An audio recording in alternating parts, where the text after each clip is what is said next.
Kane is in the building, nigga. Alright, already the show goes on all night till the morning. We dream so long. Anybody ever wonder when they would see the sun? Just remember when it comes to the show, it goes on. Alright, already the show goes on all night till the morning. We dream so long. Anybody ever wonder when they would see the sun? Just remember when it comes to the show, it goes on. Have you ever had the feeling that you was being had? Don't that shit that make you mad? They treat you like a slave, put chains all on your soul and put whips up on your back. They be lying through their teeth. Welcome to another episode of the Wrightway podcast, live on the Wrightway Sports Network's YouTube channel. I'm your host, CEO of the Wrightway Sports Network, Malik Wright, and we've got the original crew with the guest in the building. We've got Mr. Will Lachlan. What's going on, Will? Doing well. I'm so excited. We got the full cast back, and we got a special guest, too. So I'm ready to get it going. Right. We've got the Cali kid, the West Coast kid. Yes, we got sir. Danny Alameda in the building. What's going on, D? Excited as always, boys. Excited, man. And we got the man representing the 305. We got Max Mordero in the building. What's going on, Max? Welcome back to a Tuesday, man. Yeah, I know. I'm happy to be back. I'm excited for the show, and I'm happy to be back with you guys. And we've got my brother from another mother we met in college. We got Dorian in the building. What is going on, Dave? What's going on? You know the vibes. Game 3 tonight. Got to move out the way. The Lake Show. We already know. We already know it's the Lake Show. LeBron, is about to capture his 4th ring, but we'll get into that a little later on the show. Guys, make sure you go download the TWSN mobile app. Yes, the TWSN mobile app. Simply type in TWSN on the App Store. If you really like what we've got, give us a 5-star. We greatly appreciate it. Make sure you follow us on Instagram, Twitter, Facebook, the Wrightway Sports Network, and TWSN, and make sure you subscribe to our YouTube channel. But with that being said, gentlemen, like I said, a lot of stuff we got to get into. Well, it's time to get into it. And you know what? I was thinking about how was I going to start off tonight's show. How am I going to start off tonight's show? Well, let's start it off with some UFC. Let's get the UFC right out of the way, guys. This past week at UFC Las Vegas, we saw Colby Covington go against Tyron Woodley. And again, guys, Tyron Woodley fell short of expectations. He fell short of expectations. And when I say he fell short of expectations, it wasn't because he lost. It's in the manner of which he lost. So I'm going to let Dorian take this away since he is our guest. Dorian, what were your thoughts? Should Tyron Woodley retire after this, or? See, it's tough for me because Tyron's my guy. He's one of the reasons I started watching MMA. But ever since he lost to Usman, it seems like he lost a step. Right. He's afraid, a little gun shy, not throwing, just kind of standing in the way. Yeah. And, this isn't the sport to just stand in the way and take shots in. It's going to go down bad. He hurt his rib. I think his rib was cracked. But he's lucky that's all that happened because Colby was pouring it on him for 25 minutes straight. You can say it. But Tyron, it's time to hang up the gloves, my brother. Yeah. Max, what were your thoughts on that? But hang him up. Max, what were your thoughts? Yeah, I mean, I agree with Dorian. I mean, look, he had a great run for a couple of years as champ. He was pretty dominant in his title, in keeping his title for a couple of years, like I said. And that fight against Usman, it was a tough fight, but, I mean, Usman outclassed him. Yeah. But you can excuse him for that because, I mean, Usman is one of the better fighters pound for pound in the entire company. Right. But, once you go against a guy like Burns, who, I mean, don't get me wrong, now we know he's a very good fighter, but at the time he was relatively unproven, and get dominated for 5 rounds. Correct. Then go against Covington, who's a super controversial guy, and get dominated for 5 rounds, to get finished in the 5th, break your ribs. Yeah. I mean, as much as I love the guy, as much as I wish he was still at his peak, he's got to hang up the gloves, like Dorian said. And you know what? Max, sometimes you just got to do it. Max, I think we got to throw some water on it because that man's officially washed. That's what I think. I think that man's officially washed. And I'm tired of rooting for Tyron Woodley, and Tyron Woodley doesn't show up. T Wood doesn't show up, man. The knockout artist, Tyron Woodley, doesn't show up. I'm getting tired of it. Daniel, is there anything you want to add to this? Not much, man. We got our 2 UFC guys on the podcast for the first time. They covered everything, man. I bet they did. Now, Will, what do you think? I mean, yeah, I'm not too much of a UFC guy, but I mean, we've seen in sports when guys, you just can tell from just visibly watching that they don't have it anymore. They don't have that factor that they did in their prime. Right. And, it's 3 losses in a row for him. So, I mean, just the more and more losses he's going to take, the worse and worse it could look when you look at his career overall wise. And just it's harder physically and mentally to get over those constant losses, especially when you at the end of a career like that. And the chances of rebounding and finishing on a high note are just going to get even more hard. Yes, sir. Yes, sir. Yes, sir. And the Wrightway Sports, I like you, man. I don't really know how to pronounce your username, but RAUPINAFJ. Yes. Ruplanov. Okay, I didn't want to butcher it. I don't know what that is. No, I probably butchered it, man. I don't want to butcher it. I can spell, I promise. No, but we come up with sayings here on the Wrightway Sports Network podcast a lot of times. So yeah, throw some water on it. And believe it or not, I didn't plan for that. That just came right off the dome because that's what we do. We're crisp like that. But anyway, let's keep it going, guys. Colby Covington, after he beat Tyron Woodley, keeping it in the UFC, after he beat Tyron Woodley in a dominating fashion, he then gets on there and he calls out LeBron James.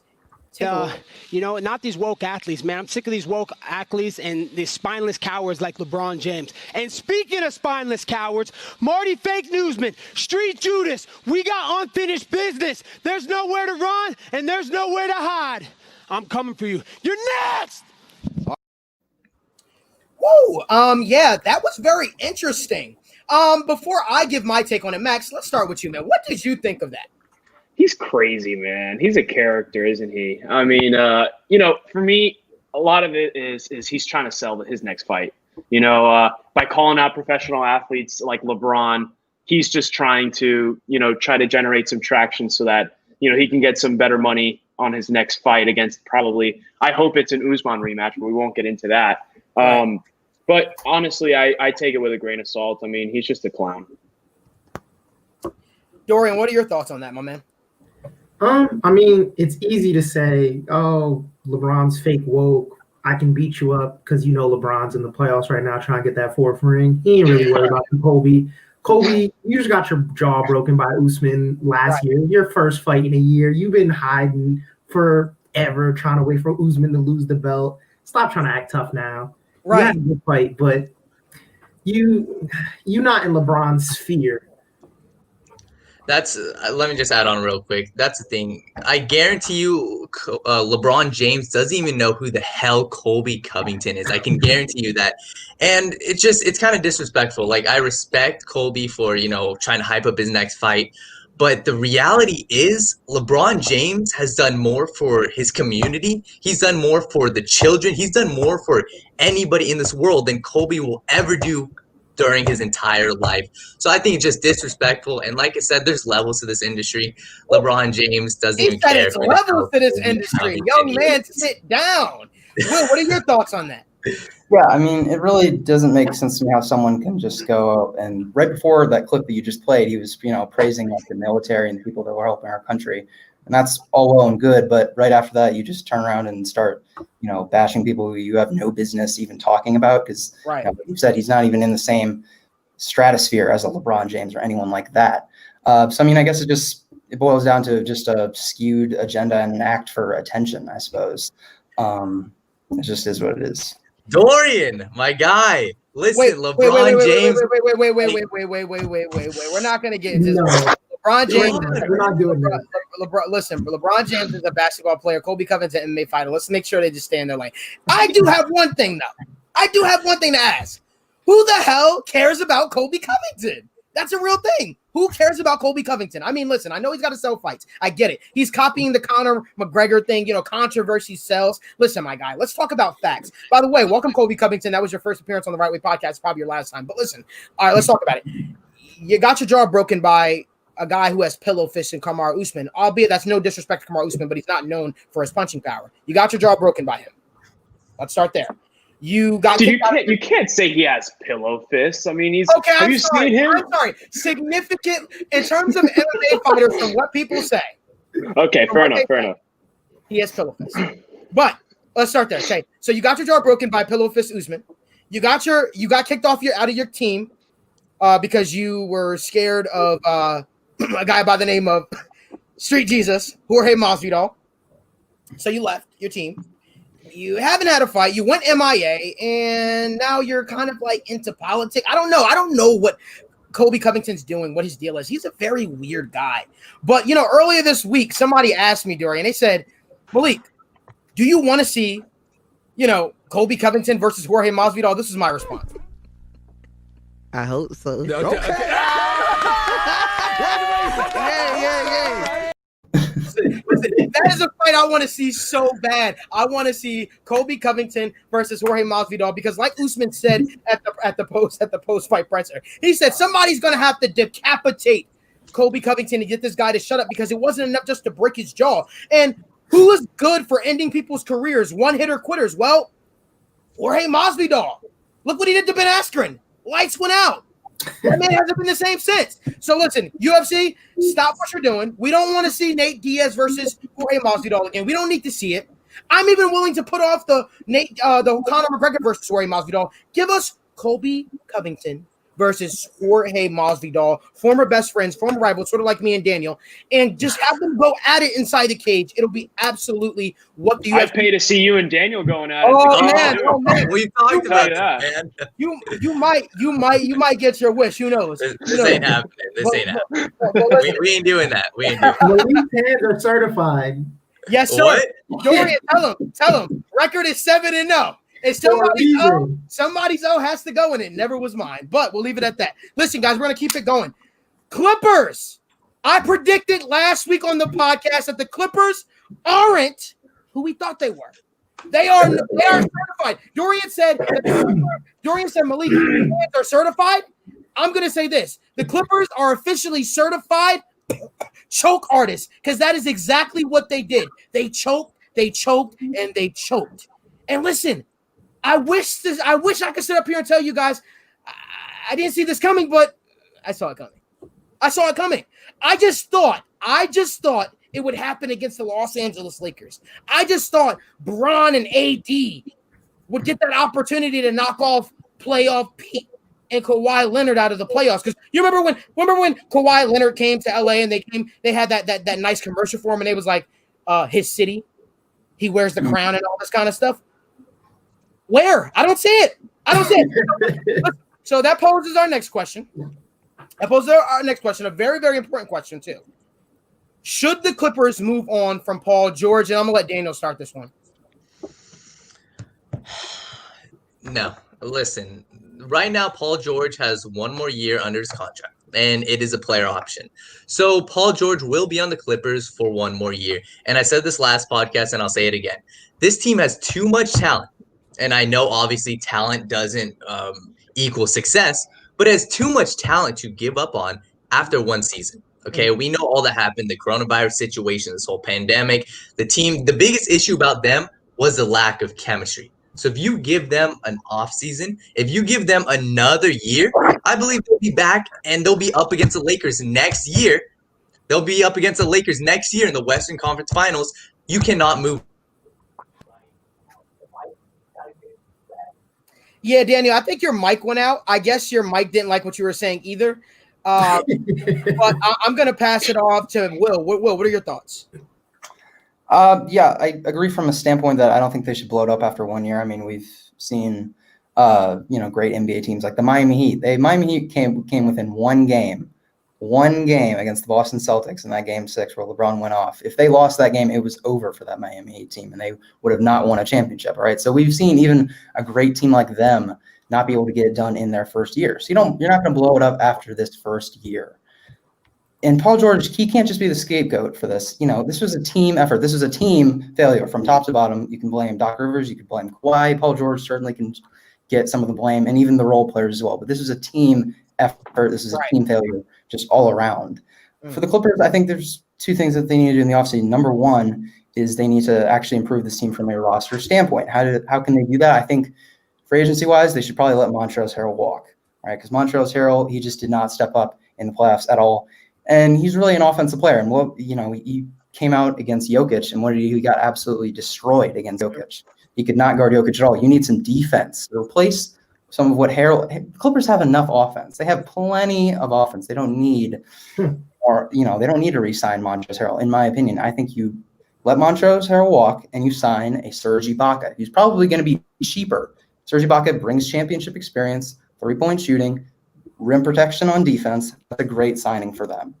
And then the second thing, and this is the most underrated reason of why the Clippers failed, is they did not have a primary playmaker or a table setter of sorts at the point guard position. Patrick Beverley and Reggie Jackson are not table setters. They're not guys who are going to get other people involved in the offense. And their offense just went completely stagnant, and Kawhi had to play hero ball, which also affected them on the defensive end. So they need I think they need to trade for there's two guys that I have in mind. Well, number one would be Derrick Rose. Derrick Rose is the point guard on the Pistons. Will, hold on. Yeah. Derrick Rose? Yes, Derrick Rose. Derrick Rose is the guy who would create for himself. But then the other option I would say is trade for Ricky Rubio. To me, you keep the same team. You run this back. We know the talent that they had. They were one game away. You can improve your team by trading Landry Shamet. But the issue with the Clippers, right? The issue with the Clippers was their chemistry. An improvement because of his passing ability, and he can run within the flow of he can run the offense. As we saw this year. No. Hold on. Daniel. It doesn't make sense. It doesn't make sense. What do you mean it doesn't make sense? The issue with the Clippers is chemistry. The issue with the Clippers is chemistry. So adding another player isn't going to help. Talent is not the issue. Talent isn't the issue. Why would you run it back? Improve your team. You run it back. What are you guys both saying? You guys are both wrong here. Let me explain, okay? Whoa. So let me explain. You guys are both wrong. Okay. So Daniel, I agree that it's a chemistry problem. Yes. But you got to get rid of Paul George. Okay. Let me explain why. Yeah. Listen, when it matters least, which is the regular season, I mean, sure, it matters. Obviously, they put him in the playoff position. He's performing. He's a great player, undeniably. But when it matters most, he's choking. That's unacceptable for a championship team. He can't be the second best player on a championship team. He's not that kind of guy. I'm sorry. He's not that kind of guy. So you got to move on from him. So the other option is you trade him away, and what you try to replicate no. But let me get to that. His performance. Like it doesn't work like that. Let me get to that. I think. Look, we're okay. I don't think you have to fill in with a ton of other guys. I'm just saying you need to get rid of Paul George and try to get some young assets back. I don't know what team would be willing to do that. So that's my other issue. Right now, we're talking trash. Wait, Daniel. Let him finish for a second. Max, finish for a second. Yeah. All I'm pretty much saying is, I think if you can get rid of him for a guy on an expiring deal that's valuable, or a guy that is expendable. For example, I don't know how the Pacers view Victor Oladipo, but if they see him as expendable after his injury, why don't the Clippers take a look at him? Why don't the Clippers take a look at Bradley Beal? Maybe they can get Bradley Beal from out of Washington, for example. I think Bradley Beal is a much better fit for the Clippers than Paul George ever will be. But then also, I mean, realistically speaking, assuming they can't get one of those two top-tier guys, you just trade him to a team like, I know Philadelphia is interested in potentially, getting rid of some assets and kind of changing their identity. Why don't you try to trade for an Embiid or a Simmons and a package deal around Paul George and some picks? I don't know. My point is you can make some things happen. Even if you go for youth and you kind of fit that team around kind of today's brand of basketball, which is shooters and defense, which they have, but they just need more consistency on the offensive side. Dorian. So, well, let me go back. The question was, let's go back to what the original question is. I feel like we got a little bit off topic here. The question was, should the Clippers move on from Paul George? Dorian, what is your take on that? Unbiased take. I know you're a Lakers guy. Okay, I'm a Lakers guy. I'm the most unbiased person you'll ever meet. Sure. Paul George is not the issue. Mm-hmm. Paul George is an issue because Playoff P, some nickname he gave himself 2 years ago in a series that they lost, is doing what he's supposed to do. Kawhi, when he came to LA, he was like, hey, I want him. And they got him. Kawhi knew Paul George would choke. The issue is if you ever play pickup basketball at the park and you're like, oh, that guy's good. Oh, that guy's good. Oh, that guy's good. Okay, we got our 5. Let's run. And then y'all lose. But you're like, wait a minute. But he's a better scorer than you, and you're a better scorer than him. And it just doesn't mesh. And Kawhi thought he could just come in and move pieces around like he was Braun. And Kawhi don't know how to build a team around himself. Say it again. Say it again, Dorian. He thought he was who? He thought he was Braun, and Oh he's not Braun. And Kawhi thought, if I get a bunch of guys who can shoot threes and play defense, I'm gonna walk through the West. Well, what happens when the three's not falling? You guys talk about Paul George choking. Kawhi needed some water in Game 7 too. I got enough. I got plenty on my side, but Kawhi needed some water too. I don't even think it's chemistry. I just think it's a bunch of guys who originally didn't fit. And I think Kawhi walked into a situation where, the Clippers took the Warriors to, 6 games last year. If I'm there and Paul George is there, we win it all. It doesn't work like that. The Clippers were never world beaters in the first place. At the end of the day, the Clippers are always going to be the Clippers. The Clippers suck. And all these people coming up to me all year like, the Clippers going to beat the Lakers. The Clippers. Don't talk to me about the Clippers. I don't care who they have. They have Blake Griffin. They have Chris Paul. They have Kawhi. They have Paul George. They have Doc Rivers. They have DeAndre Jordan. Wait. We're saying Doc Rivers like he an asset. I'm not sure anymore. How many? Will's my guy. Well, how many 3-1 leads has Doc Rivers blown? Not 1, not 2, 3. Oh my God, 3. Three different presidents. Yeah. One in the Obama, one in Trump. There's no question. Wow. Guys, great. Coach in NBA history has had more than 1. Wow. Dorian, I just want to really thank you for bringing up the pickup basketball side, because I know we've had a couple of debates in the TWSN group chat. The eye test, man, it's all about the eye test, and I really appreciate the pickup basketball and just really seeing it from an actual basketball standpoint. Exactly. You can't do that. So, guys, I want to keep the conversation rolling, right? The next question, I'm going to let Dorian start this one off because he got into it with our NBA lead analyst, Pranav, in the comment section. And Pranav, I hope you're still here. Please let us know if the real Pranav is in the building. Please stand up. Please just let us know that you're in the comment section. But, guys, we're going to keep this thing rolling. The next question of the day is, should Giannis Antetokounmpo have won the MVP trophy? And the second part to that question is, should it be just a regular season award, or should you factor in the postseason as well? So, did Giannis deserve to win the MVP? Dorian, you go. Did he deserve to? Yes, he had an extremely great regular season. Your best friend can't take anything away. Shouts out Pranav. Can't really take anything away from Giannis. Numbers all across the board, best record in the East. But when you look at MVP and what it stands for, most valuable player, it's not voted on that usually the same, because LeBron will get it every year. He's very valuable. But when you look at the new head coach, 8 new players on the roster, got AD, got to work AD the ball, first year playing point guard, lead the league in assists, best record in the West. You can say, okay, yeah, the Bucks had a better record than the Lakers, but I wish the Lake Show got to play the Knicks 4 times a year. I wish we got to play the Hawks 4 times a year, the Wizards 4. These Eastern Conference teams that Giannis is putting up these big numbers on, it looks good on paper, but when you come to the playoffs where a coach is like, okay, I'm not going to let you just run and dunk the ball.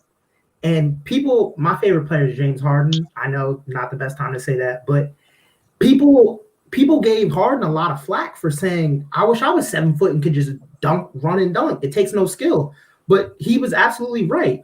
Giannis has skill. I'm not going to disrespect him like he doesn't, but he's not as skilled as he needs to be to perform at an MVP level in the playoffs. So when you ask, can it be a postseason award?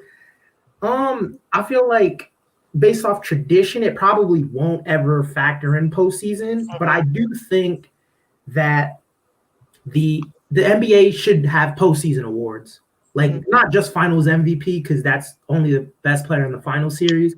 But say, for example, this year, we had the all bubble team.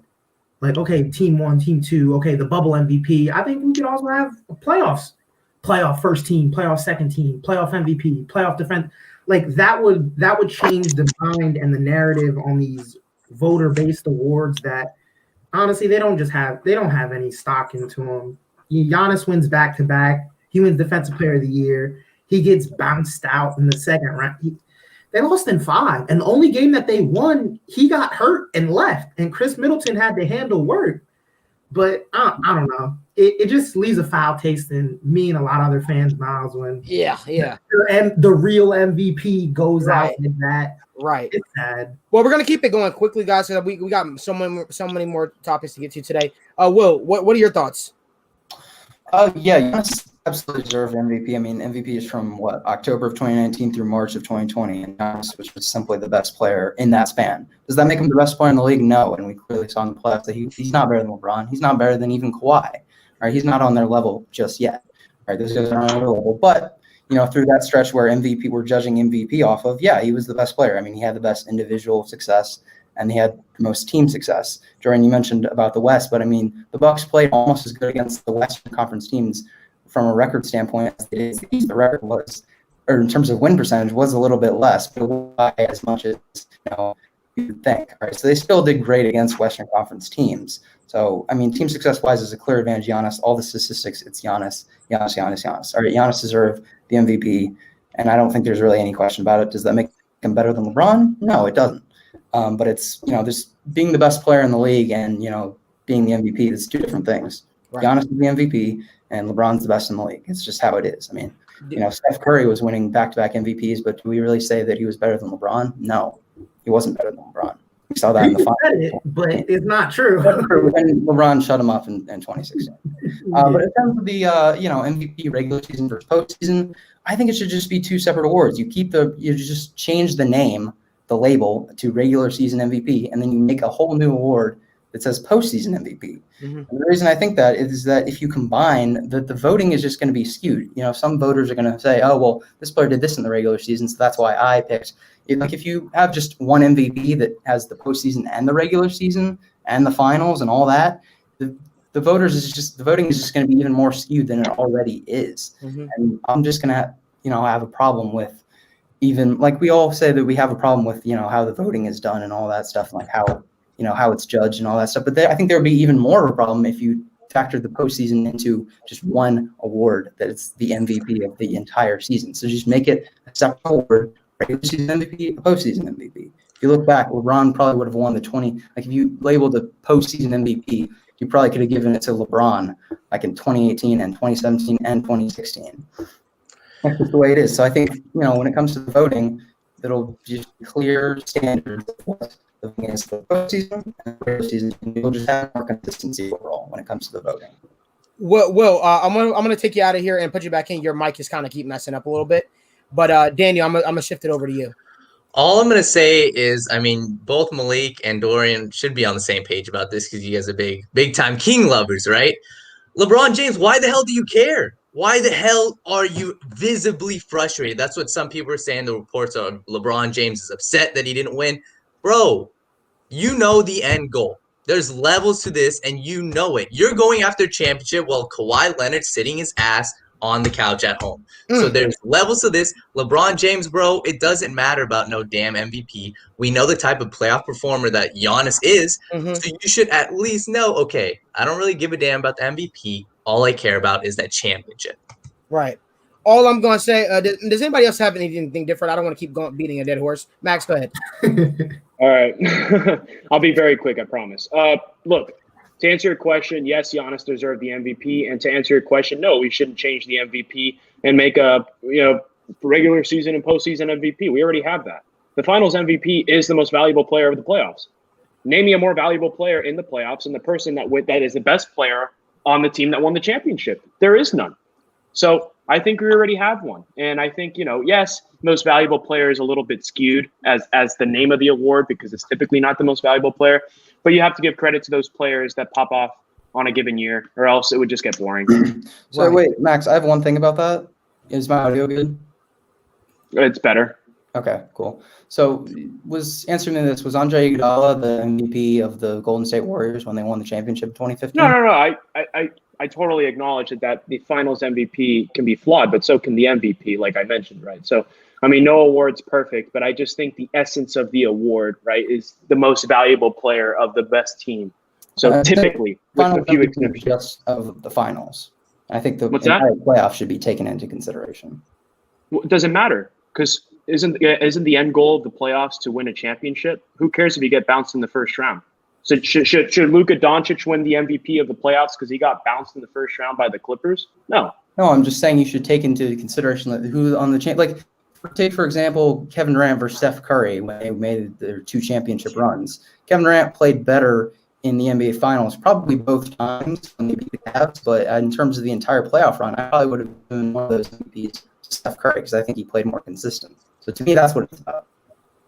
I agree with that, and I think that's up to the people that vote for the awards. It's on the media to make that decision. Right. I'm just about more consistency, and I think having more defined MVPs would help with voting. Sure. I'll leave it at this. Men lie, women lie, numbers don't. The only numbers that matter is how many playoff wins you get. How many wins does it take to get to the finals? Is it 1? Is it 2? It doesn't matter. So, Giannis, congratulations, my brother. You are the regular season MVP award. I hope you have a fun time shining that bad boy sitting at home on the couch while LeBron and AD are competing for championships. But we're going to keep it going. Listen, guys, Dorian, it's up to you. Do you want to stay on for this next topic that we've got going on? You having fun? Having plenty of fun. I'll stay on. All right. Well, listen, I know this really wasn't on the schedule, guys. And, I had to throw something wacky at you guys. And I heard somebody say earlier in the comment section that, they want to see me and Daniel go at it. And then Max was like, I would love to see that as well. And then someone in the chat said, hopefully we see that sooner rather than later. I got some news for you. Asinine comment of the week goes to Daniel Alameda. Oh. Whoa! Daniel comes out and says, and I quote, Drew Brees and Sean Payton are one of the most overrated coaching quarterback duos in NFL history. That's the tweet. Then I responded saying, that's hilarious to me. And he responds and says, Drew Brees has only one comeback from a 14-point deficit in his career. In 15 years, they've had 1 Super Bowl appearance. Daniel? Malik. Well, I think first off, in the comment section they were talking about us throwing hands, so not like over video, but that wouldn't even be a challenge. But maybe you have a challenge with this. Maybe you have. You have an opportunity to prove yourself with this. Yeah, well, there really is no debate. Listen, people praise Sean Payton, people praise Drew Brees, and it's similar to what we were just talking about in the NBA. Giannis, great regular season performer. James Harden, great regular season performer. But when it comes down to it, if you go into the playoffs almost every single year, right, as one of the top seeds, as one of the favorites to win the championship, and time after time after time. Listen, I understand, that was a BS call, the Rams game. Oh, my God, the Vikings at the end. It was passing interference. If you're talking about a 7th or 6th seed in the Vikings, you shouldn't even be in the same hemisphere as them. So all I'm going to say is in 15 years, Sean Payton, Drew Brees, one NFL Super Bowl appearance. Come on, man. That's just you shouldn't even put them up with any other head coach. Daniel, I hear where you're coming from. Max, Will, Dorian, this is probably your third time on the Wrightway podcast. You guys know my saying, though. The butchering starts now. Listen, I sat back. I listened to what you were saying.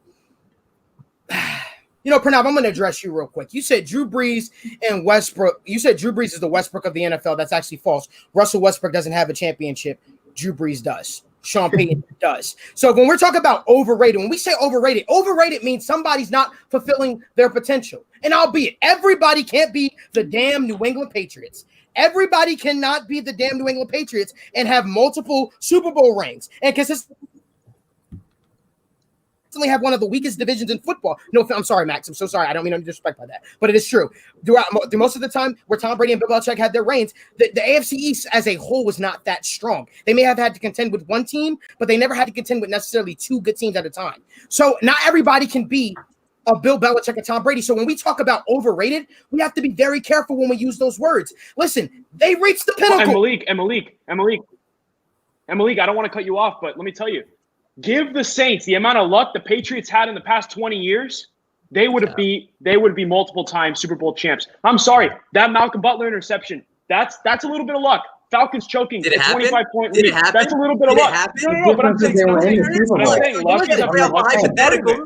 You can't is play a part of with it. damn hypotheticals. Luck is All a I part of say it. is But Daniel, Belichick didn't cause the interception to happen. Men It lie, happened. women lie, Daniel, numbers don't. Daniel, You said it out of your own damn mouth. Daniel, Come on, That's now. my point. Daniel.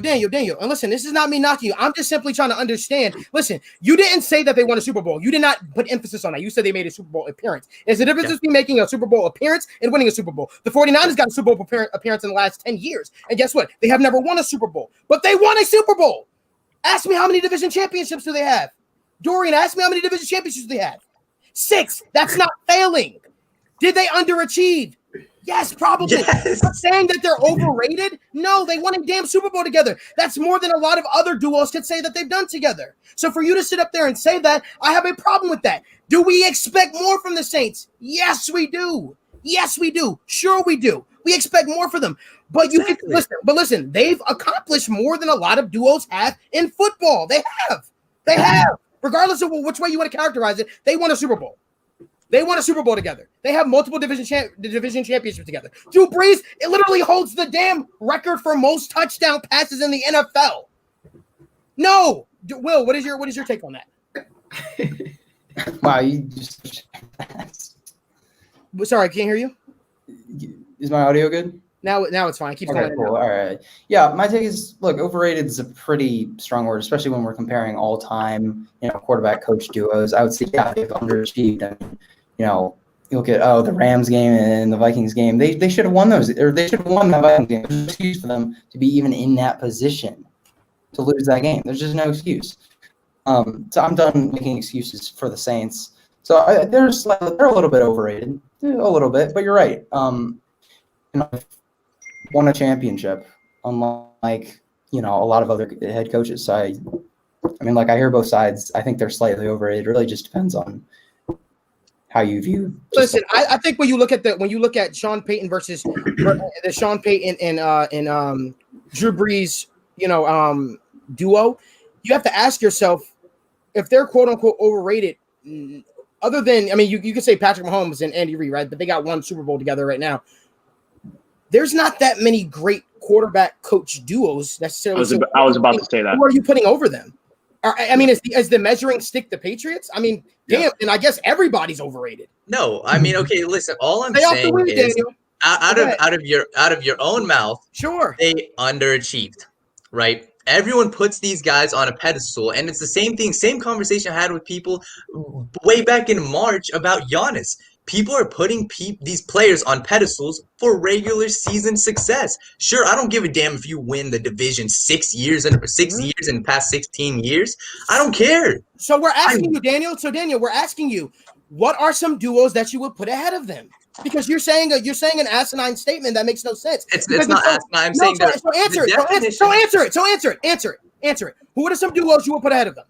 I'll wait. Okay, well, off the top of my head, I don't know. Because the only duo you could really put ahead of them is Tom Brady and Bill Belichick. And so, what is the measuring stick? 6 damn Super Bowl rings? Wow, nobody else has done that. Well, they have one ring together. They have not yet. Not yet. How many division? They've been there twice. How many division championships? They've been there more times than the Saints have been there. They went twice. Dorian, not yet. You can't say that. Not yet.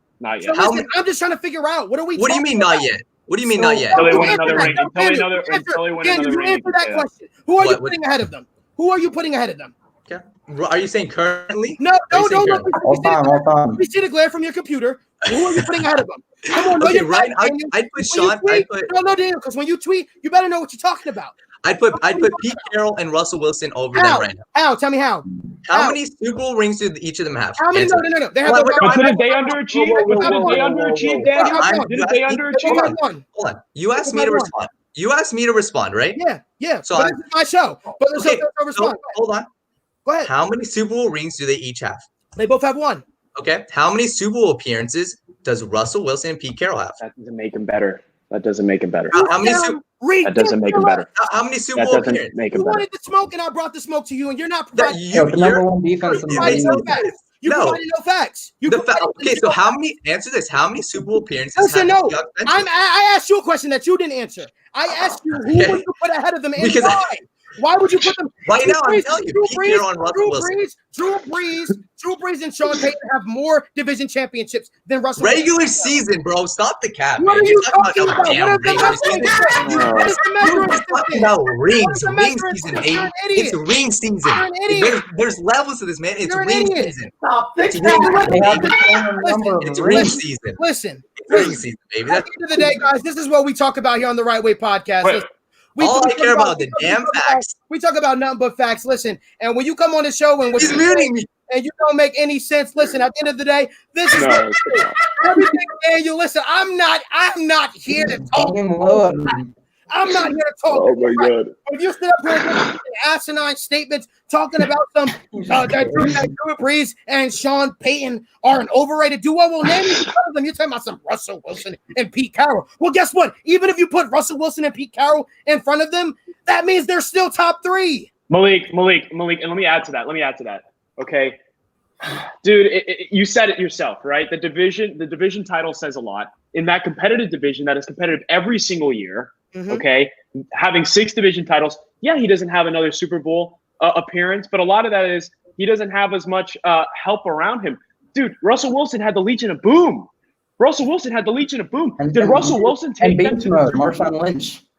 And beast mode, thank you. Did Russell Wilson take them to those Super Bowls? No, the Legion of Boom and Marshawn Lynch did.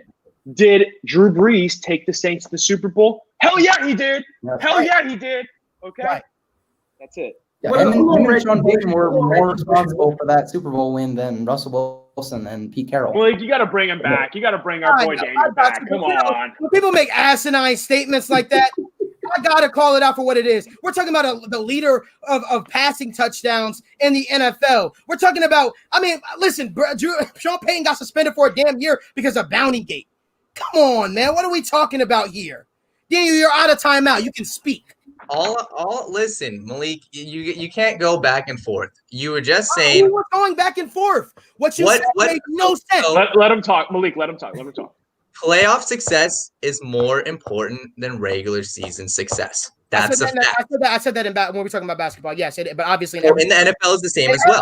In every sport is the same. Dog. Booker McFarland, you're saying this. So it just listen. You're emphasizing like it sounds ridiculous. You're emphasizing. But Daniel.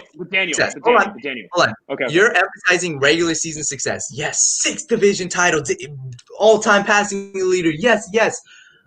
If they were really that good of a duo, if they're as great of a duo as everyone says, they should have multiple rings, and that's all I'm gonna say. So again, look, Daniel. Let me throw something at you. I mentioned this when Malik kicked you out. Okay. Would you say Russell Wilson is the reason why the Seahawks made those 2 Super Bowl runs? He was a major part of it. Would you say it was not more so the Legion of Boom and the dominance of Marshawn Lynch?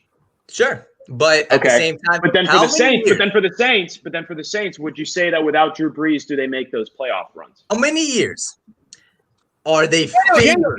Answer his question. Because you don't answer his question. Okay, what was this question? My question is simply, who was more valuable to those playoff or to those Super Bowl runs for their respective teams? Russell Wilson or Drew Brees? To their team, Russell Wilson is. No, you're twisting the question. To those specific Super Bowl runs. To his one Super Bowl run. Stop. Yes, listen to what my question is. Okay, there we go. No, yeah, and all I'm going to say is, what is the reason why they've lost the past 3, 4, 5 years in the playoffs? Drew Brees. That's all I'm saying. What is the reason why they lost the Super Bowl? He threw an interception. They still made it. They made it farther than the Saints in their own damn conference. Who made it that year? Seahawks or the Saints? That's the fact, man. That's the fact. So when you pulled the tweet up, I'm looking. I got it right here. If you need it again. Okay, let me see it again. Drew Brees and Sean Payton are one of the most overrated coach QB duos in NFL history. Okay, I was actually with you on that statement until Malik kind of like flamed you up and you didn't have an answer. And I'm thinking, if they're overrated, then who's properly rated? It would literally only be Tom and Bill. But measuring and maybe everyone's casting them up, or is everyone not casting up Drew Brees and Sean Payton for one Super Bowl appearance? I'm with you. The majority of NFL fans. Yeah, no, I hear you. But Overrated is probably not the best word. I would say. What word? What would be a good word? I would say the same thing that I said. I would say the same thing that I said about Aaron Rodgers and Mike McCarthy. They underachieved. Yeah, I would say they're overrated. Okay. They're underachieving. Okay. They're an underachieving quarterback and head coach too. I agree 100%, and I don't think anybody can really argue that. Absolutely, I can agree with that. Thank you, Danny, for correcting your statement. Let's keep it going, guys, on NFL talk though. All right, guys. So we're gonna keep it going with the NFL talk. A lot of injuries hit the NFL. This week. Which one is the biggest impact? We got Saquon Barkley out with a torn ACL. We've got Nick Bosa out with a torn ACL. Cortland Sutton out with a torn ACL. Guys, it's not an ACL injury. Solomon Thomas out with an ACL. Malik Hooker, the safety for the Colts, out with a torn Achilles. What's going on? Drew Lock out with an AC sprain. I'm going to let Dorian take this one away. Dorian, who do you think has the biggest impact? How do you think this changes their team's outlook for the rest of the season? Most impact, I'm going to have to go with that Bosa boy because the Niners D-line is filthy. So you lose him. He's, defensive rookie of the year. And I just got a notification like D Ford's out a couple games. So the Niners defense is going to look a little shaky. Saquon's out for the year. The Giants weren't going to do anything with him anyway. So I hope he gets well. One you didn't mention, he's not out for the year, but Christian McCaffrey out for at least a month. I think that's going to be huge. The Panthers looked okay against the Bucks, but without Christian McCaffrey, I don't think the Panthers are going to win another game. Drew Lock was a big for the Broncos, but I just saw they signed Blake Bortles, so hopefully they're trying to get Trevor Lawrence or something because I don't know what they signed him for. But yeah, I would say most important injury probably Bosa. Oof. Okay. Well, what are your thoughts? Yeah, I would say the way I see it is, in terms of team impact, I'd say Nick Bosa just because of the team he's on, the Niners, and in fact, the Super Bowl last year. But to me, the most interesting thing about this is really just when it happened. I was trying to think, why are all these injuries happening in week 2? And the conclusion that I really came to was that I guess it's just because, the players, they didn't no OTAs, no limited training camp, a weird training camp, and no preseason. So week 1, people were fine. But I saw, Monday and Tuesday practice reports, guys were sitting out, and, they came back later in the week, Thursday and Friday, with some, small, minor, gimpy injuries. And clearly some of those injuries, came to a front in week 2. I think it's just because the players, they had to recover. This is the first time recovering, practicing fully, and then playing in another game in this kind of a situation. They've never had to do anything like this and really in their entire football careers. So to me, that's just the way I see it when it comes to the injuries from just a league standpoint. And then also, I think this whole injury stuff, it could have another league effect, and that's in that.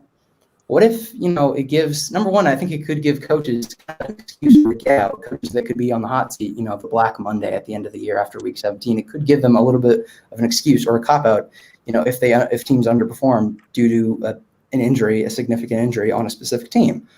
Yeah, I can't really identify a team yet just because we're in week 2, but that could end up being an issue. Another issue is, what if teams start, tanking or start actually, losing, get more games on purpose because some injuries hit their team and they want to, let's try, injuries. Our championship chances have been dashed. Life chances have gone because, injuries hit our team really bad. Let's just try and get a better draft pick. So those are 2 league effects that I think it could have. So one thing I want to, Max, I saw your comment. You said Saquon Barkley. Listen, before I let the rest of the guys weigh in, you said, and the Max down in that Max, yeah. He said Barkley. Is that really a significant? In terms of the Giants fan base, I'm sure that's like the biggest thing. That's the biggest blow to their team. But like from a league standpoint, the Giants were always going to be a. You know what? No, I actually think Max is spot on. I was actually going to say that. Yeah. Well, I'm not saying the Giants would have. Saquon helps them probably get maybe 3 wins.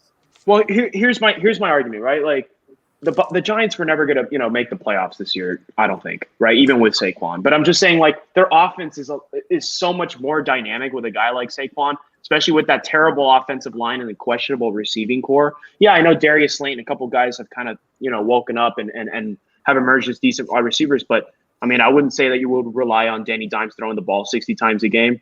I mean, I just think that Saquon Barkley's impact on that offense is so significant that now losing that, I mean, they're going to have to rely on now. They just signed Devontae Freeman, and I just don't know if he's the same guy he was, a couple of years ago.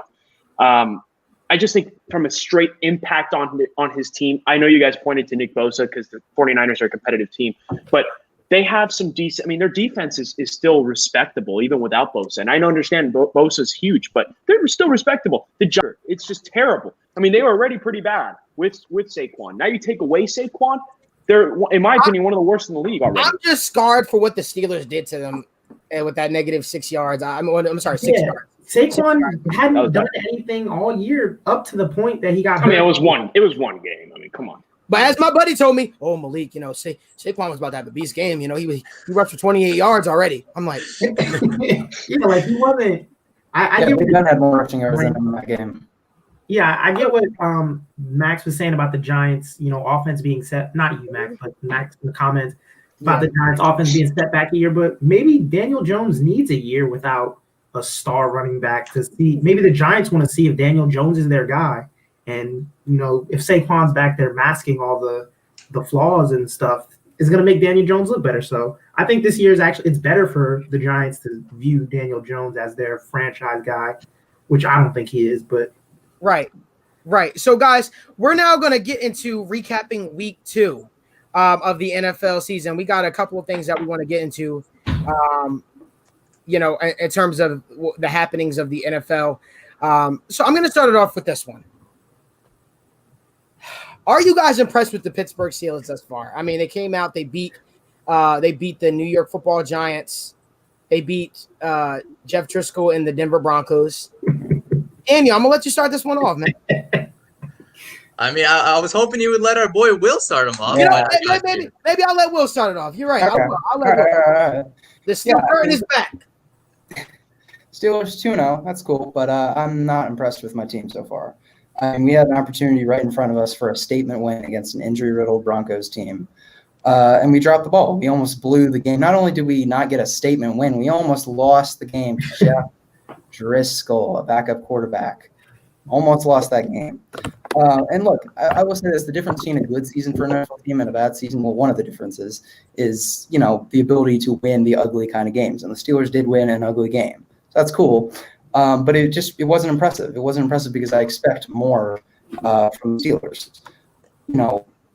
I'll say this, the good is that Big Ben still has gas left in the tank.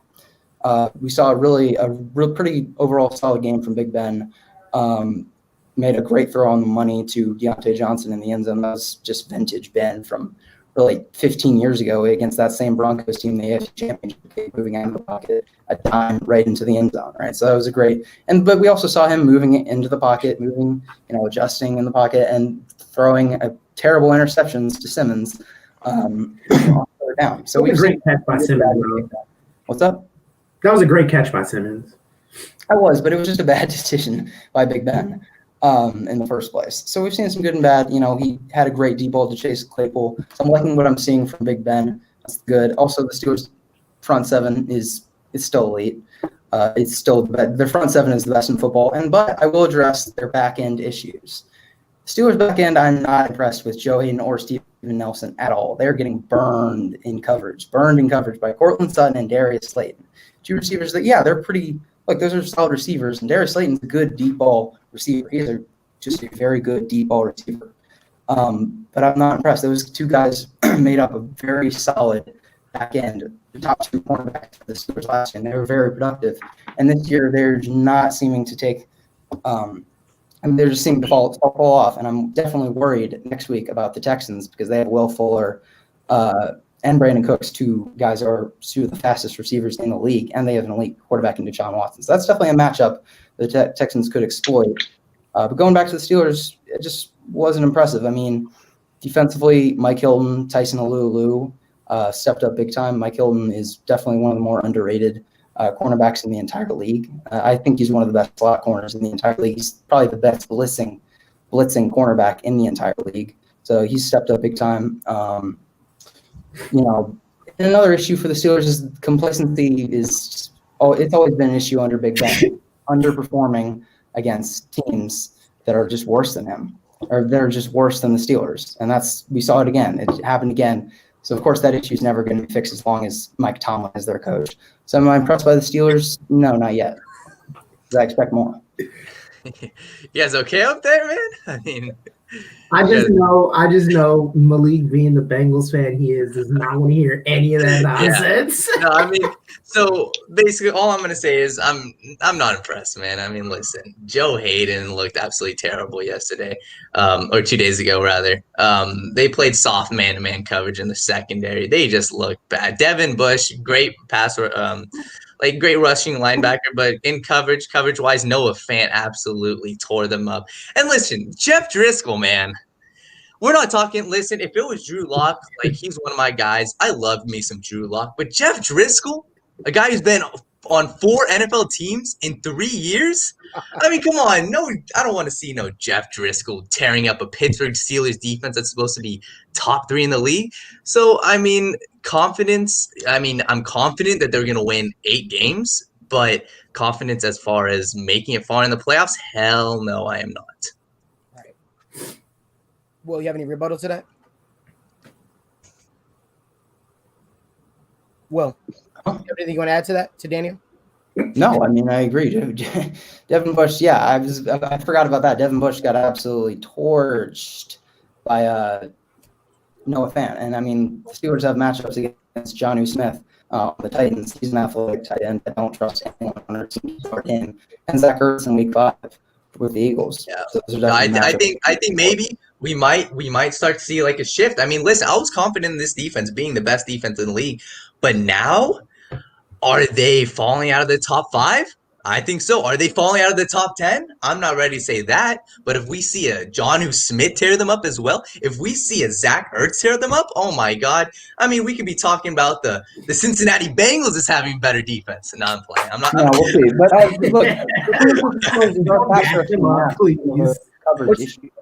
What'd you say? Our pass rush can mask some of those coverage issues because they'll just flush with the a little bit. But if you're going up against the Broncos offensive line, we know how terrible that Broncos offensive line is. That is their weak spot this year.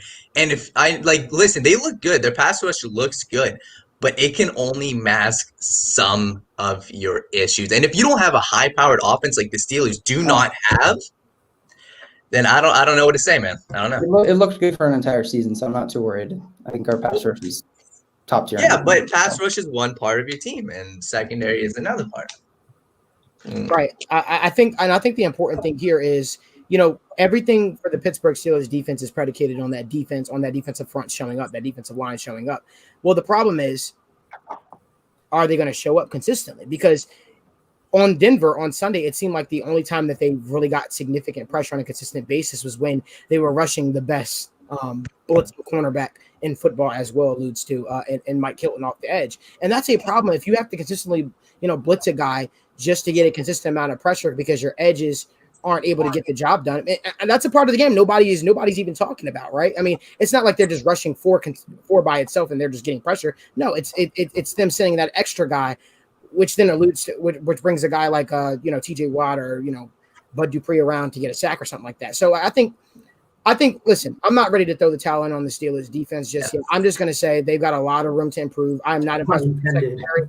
I think Joe Hayden is washed. And guess what? It's okay because it happens, right? It happens to the best of them. Father Time waits for no man, but he's talking about a cornerback who's had hamstring issues since dating back to his days in Cleveland. And I don't know what's going on. Maybe it was just a rough start, but I just think that, if we're talking about Will Fuller, guys like Brandon Cooks, Will Fuller, and him going against those guys this upcoming week, we could definitely see them take advantage of him. And I don't know if that Steelers defense could keep up with them. So, listen, they can blitz all they want. Blitzburg, as the people call them, but it comes to a point in time where their corners are going to have to show up. And if they don't show up, then guess what? Their offense isn't strong enough to keep carry. Look. I'm going to make this short and sweet. Pittsburgh's look good against beatable teams, but I want to see them against Baltimore. Right. Ooh. That's simple. And Texas. And Texas too, Max. I think that's a I guess, yeah. Texas, but I'll say this about the Texans. That's what's going to determine whether or not they're legit for the division, right? I mean, I think Baltimore is up here, and I think Pittsburgh's here. Pittsburgh's good. They may slide into the wild card. I just don't know if they're going to beat Baltimore 2 times. One thing I would like to throw out real quick: are the Browns going to have a better record than the Steelers? I mean, right now it doesn't look like the Steelers are going to be anything out of the ordinary. I think right now maybe 8 wins, 9 wins. Guys, I have to think. You guys have to think back to what the Steelers do. What the Steelers do is they are complacent against teams that they should beat. All right, so 1 week they'll look. I mean, I swear, in 2 weeks we're going to be looking like the Steelers are probably somehow going to be like 5-0, and we're going to be like, oh, the Steelers are looking amazing. And then the next week they're just gonna. No, it could happen. The Steelers can look amazing on some weeks, and then I can make the NBA. Will I can make the NBA, but I'm not. No, but the Steelers are complacent. They play down to their competition. To me, I think our defensive problems, some of which against the Broncos, came from just a complacency standpoint, just playing down to the competition. Of course, we'll see. Look, if we get burned by the Texans, yeah, okay, it's a long-term issue. Any team playing down to the competition is not a good team. The Steelers, like Max said, beatable teams. You know, the Broncos, you're supposed to beat the Broncos. Drew Lock gets hurt. Especially without their starting quarterback. Yeah, it shouldn't have been that close. And like Malik said, if you have to blitz a corner, that's not your front seven getting that pressure. So you're talking about the best front seven in football. Well, if they can't get past the Broncos line, I will say, no, being in their division, they do have the best front seven in football because not a lot of teams are able to get consistent pressure. No, wait, 49ers might have be their best front seven. Well, not anymore, right? Well, yeah. But I want to be careful when we say it. A lot of the Pittsburgh Steelers sacks that they get is because they're rushing Mike Hilton off the corner. That happens a lot. Yeah, I will say that's guys. The Steelers had 7 sacks, 1 of which came from Tyson Alulu. It's on the defensive line. I'm not saying Mike. Will, 5 out of 7. Will, don't get emotional. Will, don't get emotional. Will, don't get emotional. What I'm saying is, listen, like football guys, right? Because I don't know if you guys know I coach football, but when you blitz a cornerback off the edge, I'm not saying that the cornerback is getting sacks. I'm saying the cornerback is causing pressure because that left tackle that's supposed to be blocking that defensive end has to pick up that corner coming off the edge. That guard has to pick up that extra man coming off the edge, so it leaves a hole in your defense, which is why these guys are getting sacks. That's all I'm saying. That's hence why the name Blitzburg came from. The name Blitz, when you blitz a cornerback, the Steelers are known for what, guys? Blitzing, right? They're known for blitzing. When you blitz, it's not because you're rushing 4 down linemen. It's because you're sending an extra guy who isn't your fourth down rusher. That's what blitzing is. That's what the Pittsburgh Steelers does. Saying they got the majority of their sacks. We're gonna keep it going, guys. On the next thing. So Justin Herbert made his debut, guys, for the LA Chargers. Justin Herbert made his debut. Shocking the entire world, was not expected. No one anticipated it to happen, but it happened. Justin Herbert made his debut for the Chargers, and he looked good. Max, I'm going to let you start this one off. We've been talking a lot. Max, what are your thoughts on Justin Herbert's debut? Pretty damn good. I mean, he threw for 311 yards, 1 TD, and 1 interception against the defending Super Bowl champions and took them to overtime. I almost got my pick right on the NFL kickoff. You did. I almost congratulated you too. Yeah, I mean, I had the Chargers, beating the Chiefs by 3, but overtime, I'll take that, right? But anyways, that's beside the point. Herbert looked really good in his debut, and I think it's smart. A lot of people disagree with Tyrod being the starter once he comes back. I agree with it because even though he looked good, you want to make sure he develops, behind Tyrod. And you did promise Tyrod that he would be playing, he would be starting this year. That's why you kept him. So I think it works for both parties in keeping Tyrod. So, I think Herbert looked good, and the Chargers are going to be an interesting team to beat. Yes, sir. Dorian, did you get a chance to check Justin Herbert's debut? Yeah, I did. It was kind of weird because I have the Chargers defense in fantasy. I didn't play them.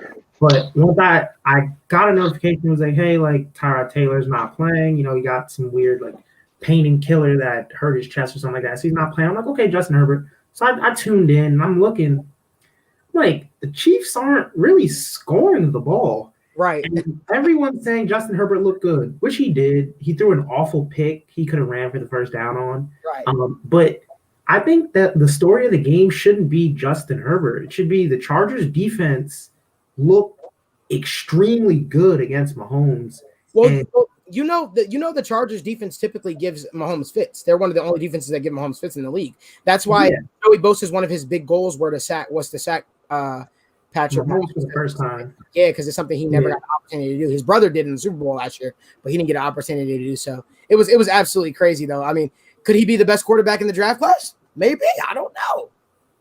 I mean, he did. We're waiting for number one for the Dolphins to play, but Well, league knows that's not true. Let me give you guys a little bit of a different perspective. I mean, I really agree with what Dorian said about the defense and how the defense looked good. My issue isn't about how he looked, because he looked tremendous. My issue is if you're the Kansas City Chiefs defense, who was missing, as Tristan said, both of their starting cornerbacks, and if you're a Kansas City Chiefs defense that is preparing all week for Tyrod Taylor, and then on game day you realize you're playing a rookie you've never seen in your life before, he's going to be giving you some fits regardless. So I think that performance was a little bit of out of the ordinary, a little bit of a fluke, because if he starts for the next 4 weeks, you're going to see some major rookie struggles. How about the time where he literally could have ran for the first down? It was a 5 yards. He had to go 5 yards for it, and he throws like it was literally the most Oregon cross body across the field, 30 yards. Keenan Allen double covered. There he is. That's the guy I know. That's the guy I scouted for hours. Way to go. Yeah, I mean, that was my issue, because my whole idea about the Chargers team this year, I thought they're going to win 8-9 games because of that defense and because Tyrod's a capable starter. So right now you should be looking long term, and you should sit Justin Herbert behind Tyrod Taylor. Let him sit for a couple weeks, at least I would say 8 more weeks. And then worst thing is, if you feel like he's really ready, give him that chance, but he's got to sit at least 4 more weeks. Guys, so listen, I want to keep the conversation going. Will, did you have anything you wanted to add to that?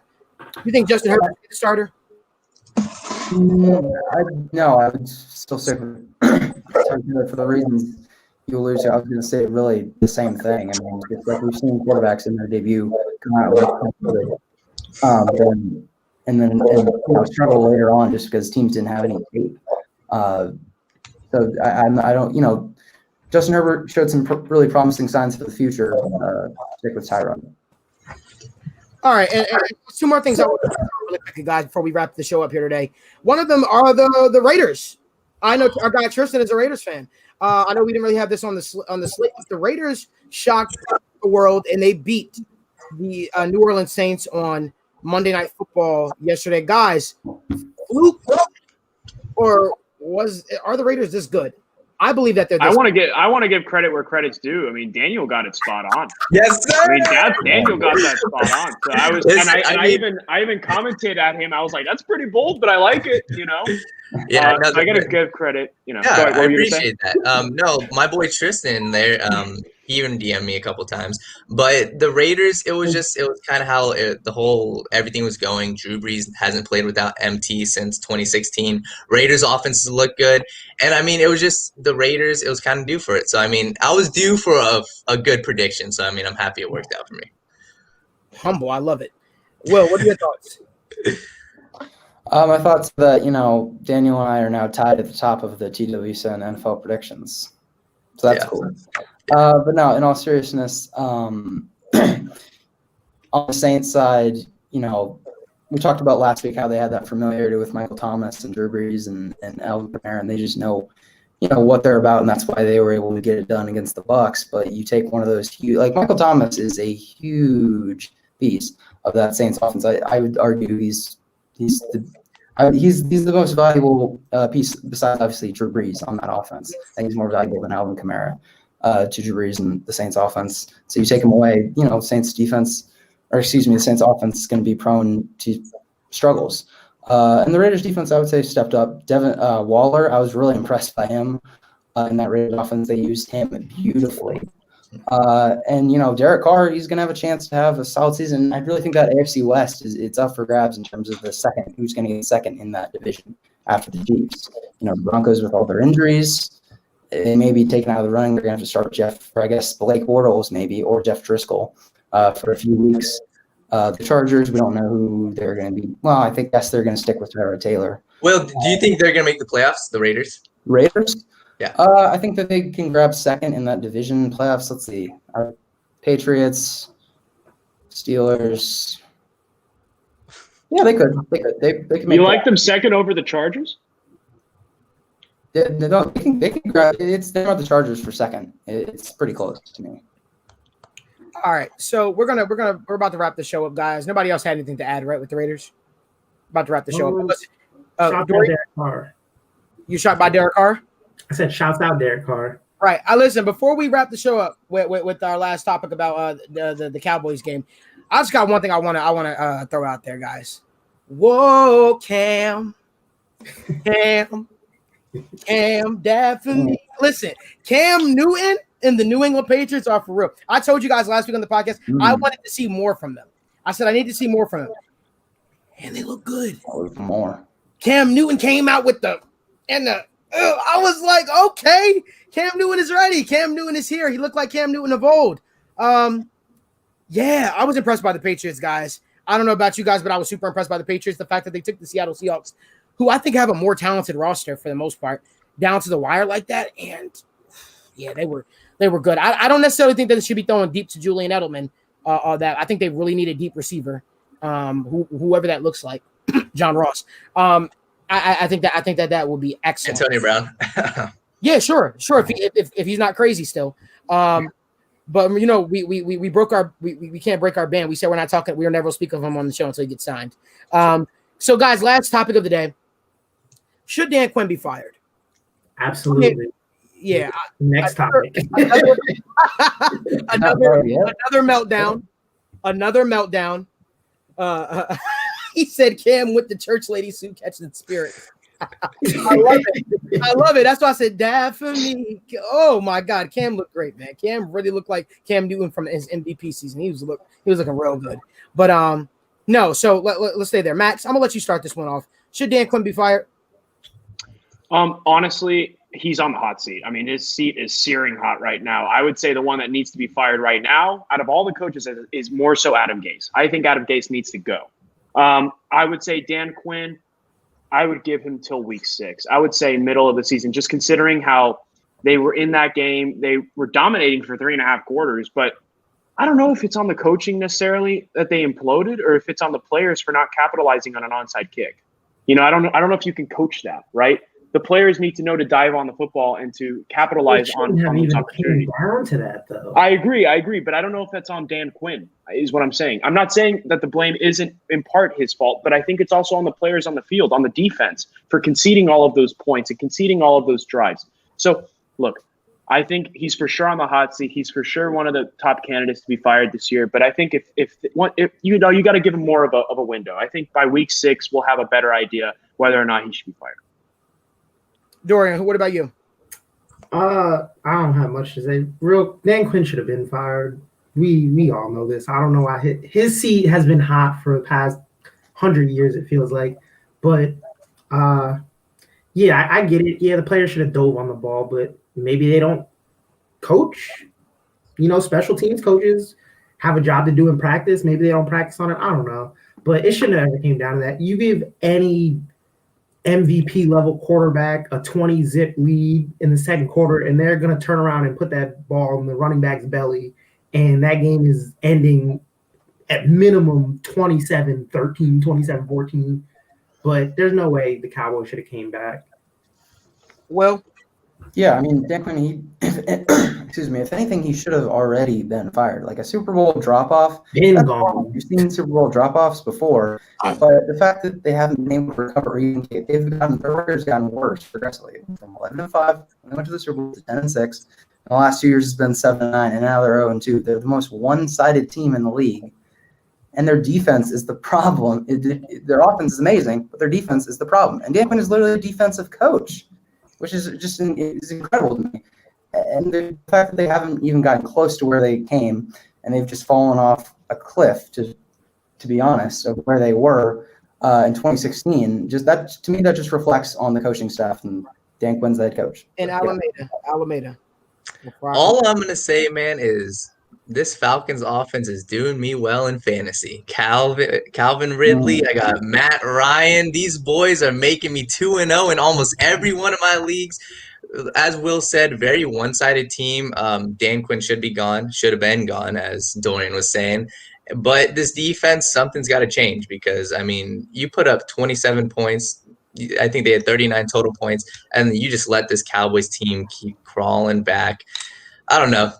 Dan Quinn needs to be gone, but I love their offense. So last thing I'm going to add before we close out, guys, is everybody talked about the Atlanta Falcons. Well, that's easy to do. Dallas Cowboy fans, Dallas Cowboys. I'm going to direct this straight at you. You should be happy. Your team got to win. You're now 1-1, but I'll be concerned. I'll be concerned. I'd be really concerned because had it been any other team, maybe not any other team, but had it been a different team. All right, the Falcons were used to the melting down as we saw in the Super Bowl.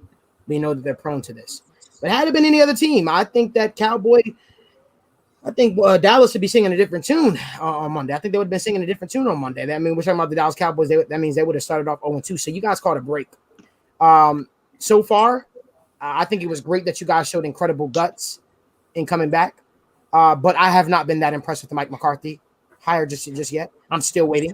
I think he has too much talent on the team to be underperforming. Somebody asked me, Malik, why do you think the Cowboys came back? I said it's simple. Andy Dalton played in the game. I'm joking. No, but in all seriousness, we need to see more. We need to see more out of the Dallas Cowboys. And I'm pretty sure when me and Daniel formulate the teams that we want to see more out of this upcoming week, the Dallas Cowboys will be right back on the list again this week because we need to see more out of them. With that being said, guys, this was a great show. We got me Harmano back in the building. We got my guy Max Marrero back in the building. We'll have him again on Thursday. Have most of our guys here on Thursday. Dorian, man, I hope you had a blast joining us on the podcast, man. It was absolutely awesome. Let me throw in a little plug. Sure. This Sunday, we got Week 3 TWSN kickoff show on the YouTube page at 11:30 a.m. Come check us out. We give, obviously, our takes on the games, fantasy advice, and betting advice, and it's a lot of fun.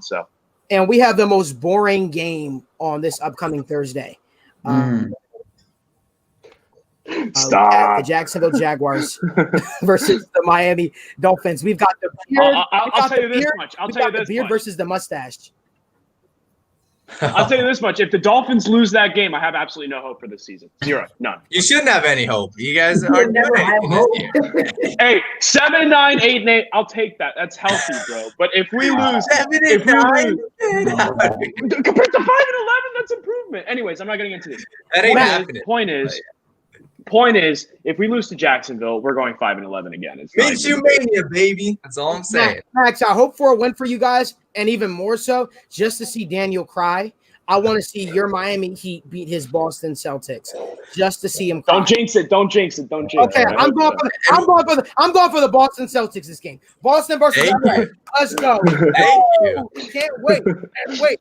No, guys, thank you guys so much for joining into the number one, the flagship show here on the Wrightway Sports Network, the Wrightway Podcast. Joined with my co-hosts, Mr. Will, Daniel, Max, and our special guest of the night, Dorian. Dorian writes some kick-ass articles for the Wrightway Sports Network. Again, guys, if you guys didn't hear before, we have a mobile app. Download the TWSN mobile app. As the ticker says at the bottom, download the TWSN mobile app. Visit our website, twsn.net.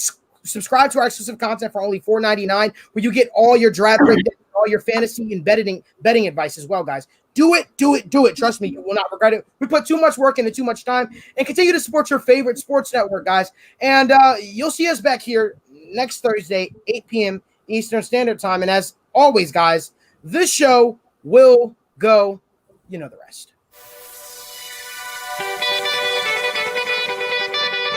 Lay. Sir. Yeah. Kane is in the building, nigga. Alright, already the show goes on all night. Till the morning we dream so long. Anybody ever wonder when they would see the sun? Just remember when it comes to the show, what goes on. Alright, already the show